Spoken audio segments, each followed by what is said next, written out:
Si Miguel ay nagmula sa kilala at mayamang pamilya. Ngunit mas pinili niyang hindi makilala ng maraming tao sa lipunang kanyang kinabibilangan. Itinago niya sa lahat kung sino ang kanyang mga magulang sapagkat ayaw niyang magamit ng ibang tao dahil malawak ang impluwensya ng kanyang ama't ina. Dahil dito, bumukod pa siya ng matitirhan na malayo sa kanyang mga magulang. Kahit na ganito ang buhay na napili niya, ay hindi pa rin siya nakakalimutang pasyalan ng kanyang mga magulang. Bumalik ka na kasi sa bahay, Miguel, para hindi na napaparaning ang iyong ina. Sambit ng kanyang ama. Hinayaan na lang si Miguel ng kanyang mga magulang sa kung ano ang gusto niya dahil hindi rin naman nila ito mapipilit na umuwi sa kanilang bahay. Sinuportahan na lamang nila ang kagustuhan ng kanilang anak. Hindi rin may pagkakaila na may angking kagwapuhan si Miguel kung kaya't maraming babae ang nauhumaling sa kanya. Maraming babae na ang kanyang minahal pero iba ang gusto ng mga ito sa kanya. Hindi niya matagpuan sa mga taong ito ang tunay na pagmamahal. Ang yaman niya lamang ang nais ng mga ito sa kanya. Kung kaya't may naisip siyang paraan upang makahanap ng tamang babae sa kanya.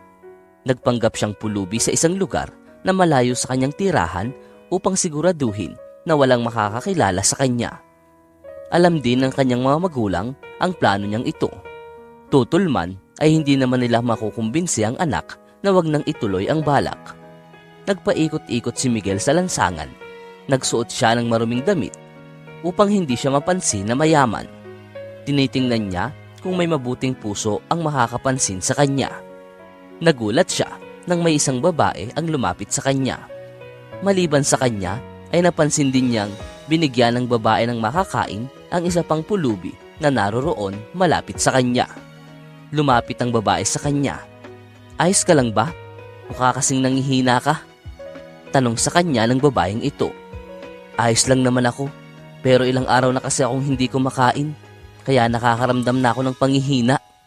Sagot ni Miguel. Naku, paano ba yan?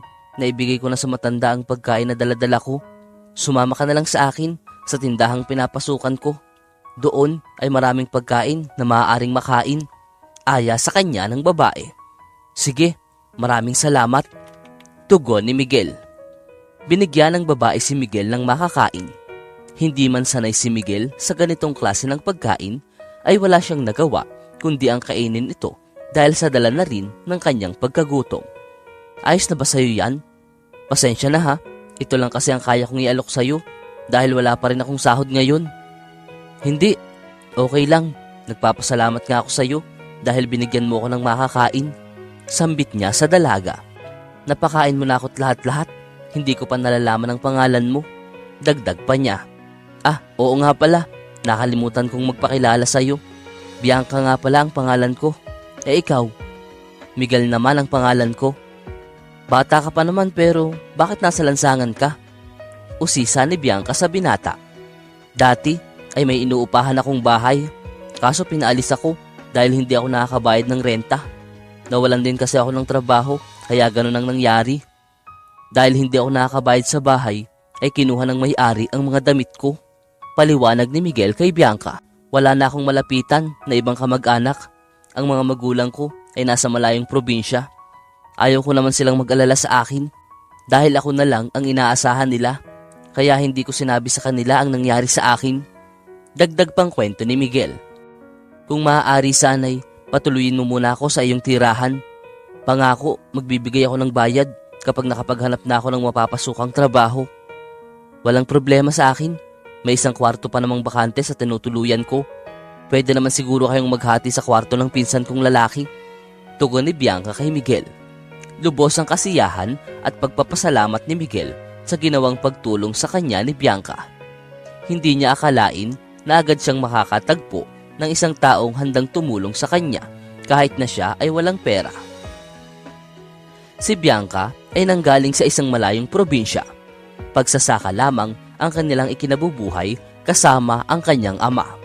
Iniwan sila ng kanyang ina at sumama sa ibang lalaki dahil sa kahirapan ng kanilang buhay.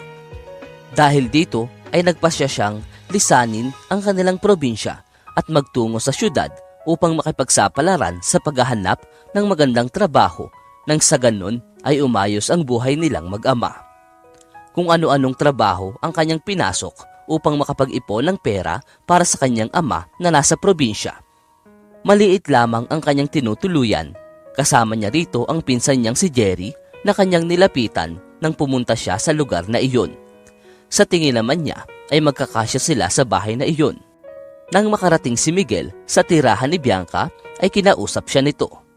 "Miguel, maghati-hati na lang tayo ng gawain dito sa bahay. Tutal, maliit lamang naman to," wika ni Bianca kay Miguel. "Oo sige, walang problema," sagot ni Miguel. Bagamat walang alam na gawain sa bahay si Miguel, ay ginawa pa rin niya ang mga inuutos ni Bianca.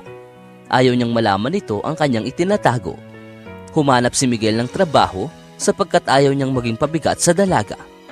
Kahit hindi siya sanay sa mabibigat na trabaho, ito pa rin ay kanyang sinubukan upang maipakita sa dalaga na kaya niya. Humanga si Miguel sa taglay na sipag at kabaitan ni Bianca. Ngayon lamang siya nakakilala ng ganitong klase ng babae na malayong malayo sa mga babaeng nakikilala niya. Isang buwan pa ang lumipas ay natanggap ni Miguel ang kanyang kauna-unahang sahod sa kanyang pinapasukang trabaho. Tuwang-tuwa siya dahil ngayon niya lang naranasan na maghirap muna sa trabaho bago magkaroon ng pera. Napagtanto niya rin kung gaano kahirap mamuhay ang isang simpleng tao na malayong malayo sa nakasanayan niyang marangyang buhay. Agad niyang inaya si Bianca na kumain sa gusto niyang kainan upang makabawi siya sa mga tulong nito sa kanya. Ngunit nagulat siya nang dalhin lamang siya nito sa isang simpleng tindahan ng mga pagkain sa gilid ng daan. Masaya siya sa tuwing magkasama sila ni Bianca. Habang sila ay namimili, ay kinausap ni Miguel si Bianca. "Bianca, salamat sa lahat ng mga naging tulong mo sa akin." "Ano ka ba? Wala yun. Masaya ako na nakakatulong ako sa iyo," tugon ni Bianca. "Napakasaya ko na nakilala ko ang isang tulad mo. Salamat dahil ang saya ko ngayon. Bianca, gusto kong malaman mo na mahal kita," wika ni Miguel kay Bianca. Saglit na napatigil at natulala si Bianca. Pagkabigla ang nangibabaw sa kanya dahil sa pag-amin ni Miguel sa nararamdaman niya. Ilang segundo pa bago tumatak sa kanyang isipan ang katagang sinabi ni Miguel, tsaka siya sumagot. "Nahihiya man akong aminin ang nararamdaman ko pero lalakasan ko na ang loob ko, Miguel. Mahal na rin kita." Sa paglipas ng panahon ay lalong nagkahulugan ang loob ng dalawa. Nagpaalam si Miguel na may importante lamang itong pupuntahan kung kaya't gagabihin siya ng uwi. Pumayag naman ang dalaga sa paalam ni Miguel na ngayon ay kasintahan na niya.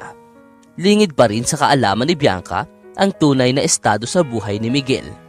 Umuwi si Miguel sa kanyang mga magulang upang makausap ng masinsinan ang kanyang ama. "Pa, alam mo bang nobya ko na si Bianca? Napakaswerte ko at nakilala ko ang isang tulad niya."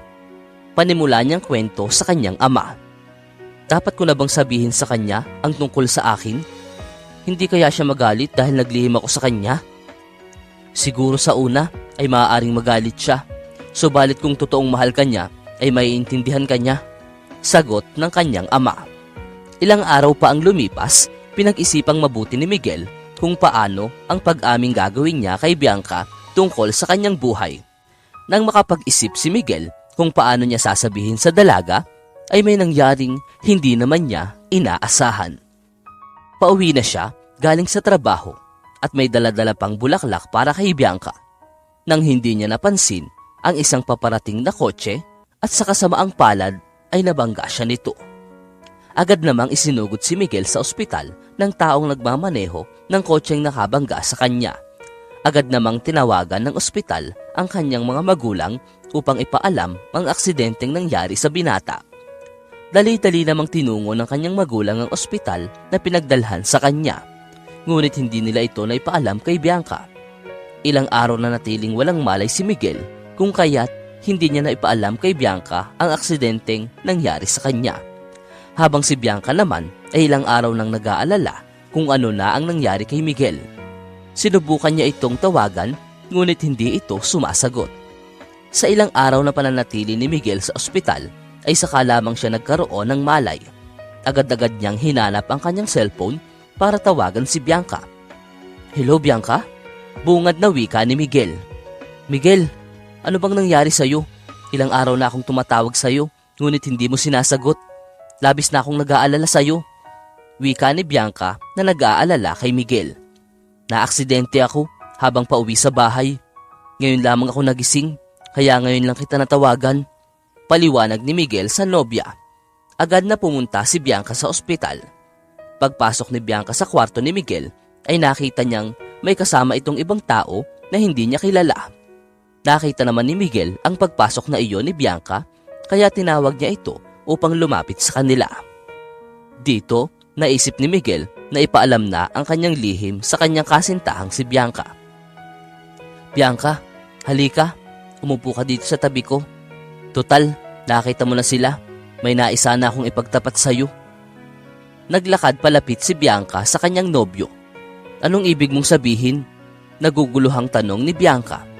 "Ipagtatapat ko sana sa iyo ang lahat ng ito nung araw na naaksidente ako. Bianca, gusto kong malaman mo na sila ang aking mga magulang."